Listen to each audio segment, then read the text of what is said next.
Hey guys, welcome to a new video. Today we're talking about a comic book that I love. It's by Image Comics. People are doing Stray Dogs. If you don't know why, this is one of my favorite indie comics of all time. If we're talking miniseries, we're talking ongoing series, I would say. It's not ongoing, it's a miniseries. There's another volume, but it is a spin-off thing. But it's Stray Dogs. This is an amazing piece of fiction that should probably be read by everybody. This is written by Tony Fletch and Tris Forstern. Heard some stuff about this book. I finally got it. I read it. I'm like, this is a fucking masterpiece. It's great. It's one of my favorite miniseries. It's great. So let's jump into it. What is this book about? This book, as you can tell from the front, we have a dog on the front and a bunch of dogs on the back.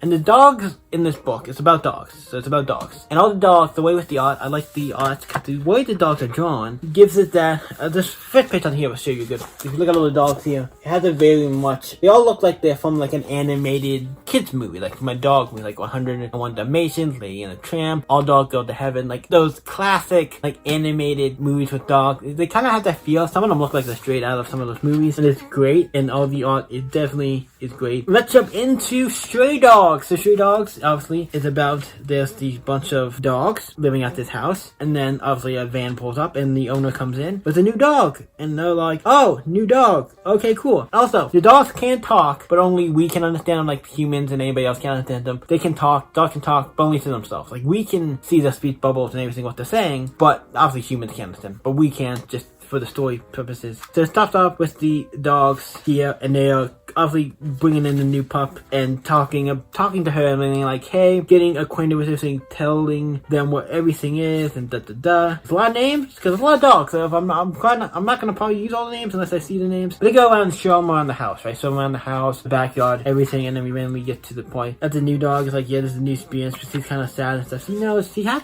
an inkling. It feels like she feels out of place, and then the dog is hiding, and he's like, hey, you hungry? Here's some food, the owner, and then he gives him like this little scarf thing. And then when she gets the scarf, she gets like this flashback of this girl owning this scarf who came in the door with groceries. This guy is strangling her, and he's like, I remember. And he's like, your master broke into my lady's house and murdered her. I'm like, oh shit, so this guy is a murderer, psychopath guy who kills people and then takes the dog. I'm like, I don't know what to deal with. Why are you taking all the dogs? And then they're all like, wait, what? And don't believe it, because they all are like, how is our master a killer? Like, none of them believe it, and I would, if you heard that, would you believe it at all? I don't think so. But they really don't believe it. And then they all go to sleep in the room with the master. They sleep in his room, all the dogs, and then he gets another flashback where he's sleeping about it, and it's like, hey, the one dog who is like this guy, I'm sorry, I don't remember their names, but he's like the main dog of the group who's like kind of like believes him. It's like, I kind of believe you. I'm like, if there's something going on, I know you call this place, we'll find it. And that's where the first issue ends. I'm like, yeah, great.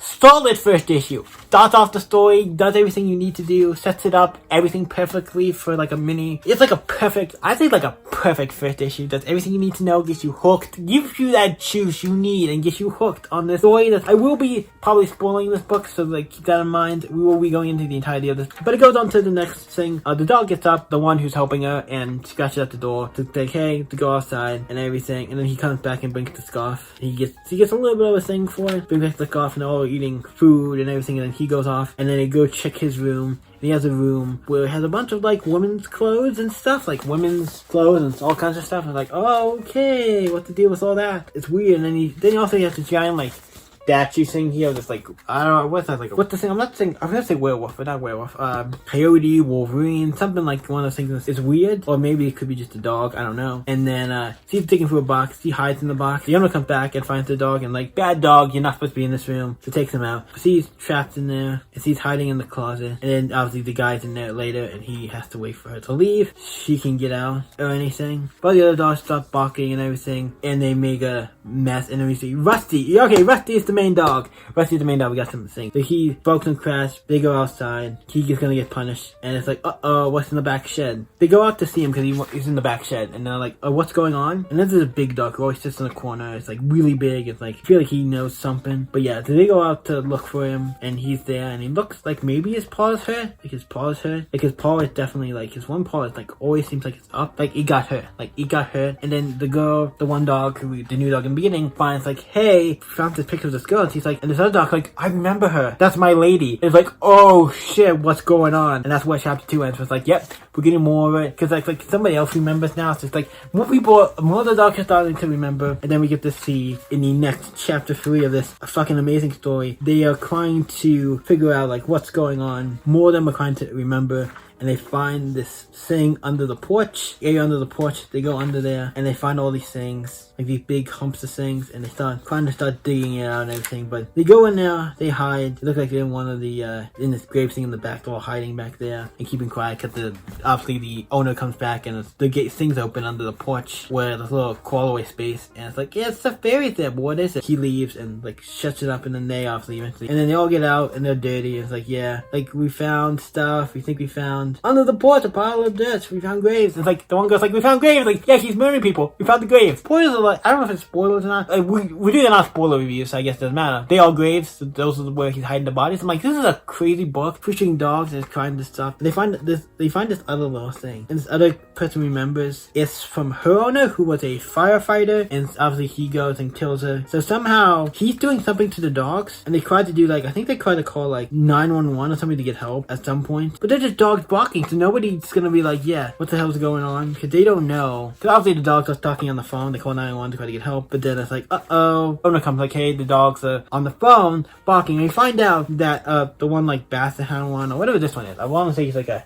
hound or like a basset hound from like Fox and the Hound. Yeah, that's what he looks like he's from. He comes and basically tells them like, hey, the dogs are doing this thing, trying to stop him, and gets the owners to stop him because he believes in the owner. And then he takes the Dalmatian out back because he's the one who called it, because he knows working at a fireplace knows 911 and all this stuff. Back behind the house, and then we hear a bang, and they're all looking outside like, oh shit, he just killed one of the dogs. I'm like, oh. This ends, every issue ends with that moment where you're like, oh shit. It's weird, losing the dogs also have so much character in this book, so when one dies, it does feel like they feel like characters for like they die. It's not like that, because they can talk, we can understand them, they feel like characters, they feel like more characters than the humans. But that's where it ends, and then we move on to chapter 4, where it gets into them sitting by, all of them are like by the owner, except for like the hound one. He's like, what? These are pictures of ladies, it's what he always does. He's like basically trying to be like, not done anything wrong. The owner's right. I think he's been there maybe the longest and stuff, and that's why. So they're all like, what the fuck? Obviously, he leaves to go to his whatever he does, probably kidnapping people. I feel like he has to do other stuff than just kidnapping people. I don't know how he can make money by just kidnapping people. I guess he could, and killing people, but he goes, and then there's the big dog, the really big dog who is talking to him. He meets them, and he's like, you feel something with him. Like, he kind of like, he's in the background, he's like watching everything go down. So he's sitting in the corner, and he kind of gets to get into a fight. So they're gonna go back, because they want to look for their friend, right? He's gone. They kind of go look for his friend, but he's like, it was like Victor right here, and like right behind the shed, there's the spot where it smells like Victor. He was the other dog, the Dalmatian who died, but he's not there. And then the other dog, the big dog, finds the hound and kind of pushes him like, hey, he's like, hey, basically like, hey, kind of like trying to get him to like, hey, you're in the wrong here. You need to like kind of get him to like give him like a shove, like, hey, knock it off, and like, hey, you need to, and like he doesn't know. He's a little bit on the like, I believe I'm right, but I feel like a tad bit of I'm not sure. But then they open where they go to the shed in the back, and like what could it be? When I was being here, they open it. Sophie, she goes in, she comes out, and she's like, fucking run. She's like, they're running. So she's running and out, and she's like, what the hell? And like, please don't go in there. She's like, don't go in there. You will get fucked up. By that I mean mental. You will get completely fucked up in the head. They turn the page, and then you see the Dalmatians. I do not know I don't know what he did to the dog. Something I don't even know if I want to say, but we're gonna show it. This is what he did. As you can see, the Dalmatian. That's like all his fur and all like his body, kind of hanged up, skinned alive, and heads. It is fucking crazy shit. Where I'm like, oh, because just killing people. I'm like, I read comic books, manga. Killing people is nothing new, but this stuff with the dog, I'm like, okay, that's going a bit far. I'm like, fuck, Jesus. It's like, that's worse than the other people to just kill. This person like skinned the dog alive. I'm like, that feels, because these dogs, they feel like a person. And then the Rusty, the main dog, like run, and everybody's like, we gotta get out of here. The door's locked. So we're almost done. So after this, we're on to almost to the last chapter. Basset Hound, or the hound, goes into the room with like all the ghost clothes and the big like statue, and then he goes in and he finds some stuff. Owner comes back and it's like, oh shit. And he goes into, throughout the book they see little glimpses of characters past. This issue you get some glimpses of the hound's past. Gave her a bunch of treats and then went and killed the girl Like he gave him a bunch of treats and to distract the dog, the hound, when he killed his owner, and then he took him to this new place with all these dogs. And like, yeah, we've been doing this a while. If you look at the list of dogs here, all of those dogs, if not most of them, if not all of them, are not in the pack we have now. So we've been through a bunch. So, oh shit. And then you see the next page where it's like, it's one of those oh fuck moments. Not one of those oh fuck moments, but it ends with the basset, the hound turning around. It's like, he's like bad dog and he has like a shotgun. And you see what the dog found is all the other dogs like hanged up like a deer, like the deers you hang with the head on the thing, but it's dogs, and you can see that's the Dalmatian in there, and he's like fucking pissed, like holy, he now is like, he's about to attack this man, like he's like, oh, they were right, I'm going to kill this man, like he's about to attack him, and it's like, I don't feel like what he's doing to the dogs is worse than what he's doing to the people, what is weird to say, but today we jump into the final chapter, chapter 5, where we ended the story off. Obviously, he found the dogs, he's like enraged, like he just jumps and attacks him, like he's like, I'm gonna fucking kill you kind of thing, and he bites him, like I think it's something like, all the other dogs are hiding right now, and that's going on, and there's a bang, there's a shot, and he's like running, and he's like, blood's coming from his mouth, and you can, cause he obviously bit him, and then you see a bang, like he's shot. He's like, run, the dog's coming, and so he gets his gun, he has a shotgun, trying to reload it, he tries to shoot it, but then the big dog, the really big one, pushes him, and he goes down the stairs. So when a hound bit him, it's like in the neck, so he's bleeding out. The big one pushes him down the stairs, so he couldn't reload the gun and stuff, so he's down there, he's still bleeding. I said run, so he's like trying to, I feel like this dog, the hound, is like the father figure, like he's trying to protect everybody, like I gotta protect all you guys, I've been here the longest, all you guys, I'm like, I gotta protect you guys. He's like, run, he jumps on this little table, and then jumps on this two-place bash through the window, the front window of the thing, and breaks out. It's like, I gotta escape, we gotta get out of here. And after that, he's all cut up and bruised, and he's like, obviously in not great condition. Like, he's hurt bad. There's something, he's like, I have to go upstairs and get something, I'll do this, I'll forget again. And he has to go upstairs and try to get, I think he has to go and get he has to go get a lady's scarf. He's like, I don't want to forget about this thing, I gotta go and get it. They're like, no, you gotta come. It's like, so he has to go in and get it. And obviously the owner is getting back up. He's not dead, but he's definitely hurt. He crashes through the front door, and all the dogs are outside running, and he has a gun, and he's shooting at him, and one of them gets hit, and it's like in the leg. It's like, oh shit. Roxon gets hit. He was one of the dogs, the second dog to remember somebody. It's also weird, because you see in this part where I'm like, you see they're trying to get across the street, and there's all these cars. I'm like, how is nobody looking at this and being like, oh shit, we need to stop? Because there's so many cars going by the road. I'm like, how is nobody trying to like stop this, or kind of like doing it's weird that nobody's doing something about. Would you stop with the guy with the crazy shotgun? I don't know. Shooting dogs? I don't know. And then he pulled up the gun. He's about to shoot Roxon, about to kill her, right? Then the other little dog comes in from the beginning. Sophie comes in and bites him in the leg, drops the bullet, and then he just kicks her, like punches her, and like, ooh, probably hurt her. Let's see, small dog, so probably did hurt her. What are we gonna do? How are we gonna get out of this? The hound dog realizes what's got to go down. I gotta do what I gotta do to save all of you. So he jumps into traffic, and he gets hit. Like, he gets hit. Freaking like, he gets hit. Like, he's doing this, like, if I get hit, it'll stop all the cars to get into a big car crash where it's kind of like, I feel like I'm gonna sacrifice myself, because all the cars will stop, everybody will see what's going on, the guy who's bleeding, everything will go out, and it cuts to, kind of waking up. He's like, he's gone. Like, he's like basically saying his last words. In the end, we're saying, I remember. He dies, and all the dogs are like howling, like, for his death. Like, it's just sad. I was like, when I read this, I was like, fuck, I'm feeling so many emotions in this book, and it's great. So then it cuts somebody coming out of the car as they got into the crash. He's like, sure, are you okay? He's like, and they're like, hey, don't go near him. This girl's like, hey, don't go near him. He's safe. Because even the dogs are like, hey, we don't hate all humans, just this person who is absolutely awful. He has all this, because he's actually a crazy person who kills people, so they're trying to tell this girl to step away. He's bleeding outside of his mouth. And he takes up, and you finally get to see what he looks like. Throughout this entire book, the owner, you don't get to see his face until the very end right here.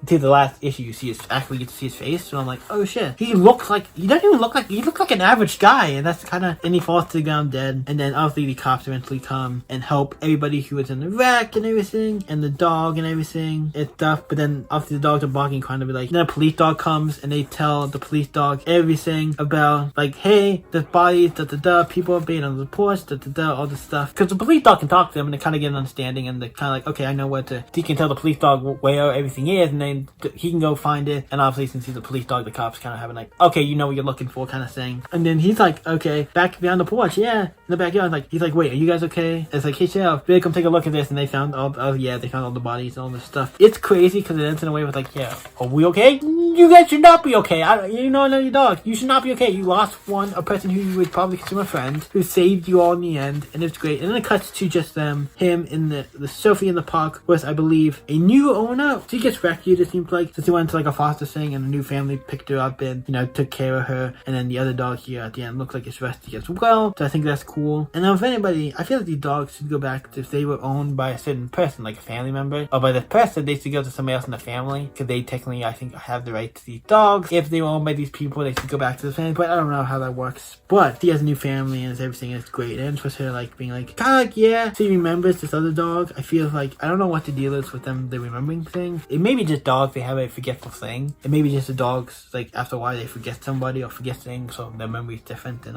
us humans. But it's very great and ends with the dogs getting new homes and stuff. It's great. We only see two of them. Obviously the two main ones, Rusty and Sophie, they have new homes. But yeah, they're great. And also at the end of the trade, it has a bunch of like cover galleries and stuff. That's really cool. And I also like how some of the covers are doing, a couple of them doing this one a lot more in the other book, but they do like these, I like, you know, like movie parody covers with the Stray Dogs. It's great because it's horror. I love Stray Dogs. It's one of my favorite indie comic books. Have you guys read Stray Dogs? Let me know in the comments down below. This is an amazing book. Yes, we're just gonna talk about the book, a book I like, the comic book, and just talk about it. Depending on how much it's out, depending on what's gonna happen, we're gonna talk about it. I love Stray Dogs. What do you guys think? I'm excited. So what do you guys think? Like, say Stray Dogs, let me know in the comments down below. You guys can always stay up and see you in the next video, guys. Bye.